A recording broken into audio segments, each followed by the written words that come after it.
مکھی کی وجہ سے ایک آدمی جہنم میں چلا گیا۔ رسول اللہ صلی اللہ علیہ وآلہ وسلم نے فرمایا، ایک آدمی صرف مکھی کی وجہ سے جنت میں چلا گیا اور دوسرا جہنم میں۔ صحابہ نے عرض کیا، یا رسول اللہ صلی اللہ علیہ وآلہ وسلم، وہ کیسے؟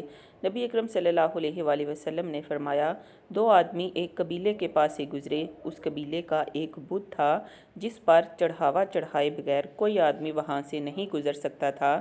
چنانچہ ان میں سے ایک شخص سے کہا گیا کہ اس بت پر چڑھاوا چڑھاؤ۔ اس نے کہا کہ میرے پاس ایسی کوئی چیز نہیں۔ قبیلے کے لوگوں نے کہا، تمہیں چڑھاوا ضرور چڑھانا ہوگا، ہوا مکھی ہی پکڑ کر چڑھاؤ۔ مسافر نے مکھی پکڑی اور بت کی نظر کر دی۔ لوگوں نے اسے جانے دیا، چنانچہ وہ اس چڑھاوے کی وجہ سے جہنم میں چلا گیا۔ قبیلے کے لوگوں نے دوسرے آدمی سے کہا، تم بھی کوئی چیز بت کی نظر کرو۔ اس نے کہا، میں اللہ تعالیٰ کے علاوہ کسی دوسرے کے نام کا چڑھاوا نہیں چڑھاؤں گا۔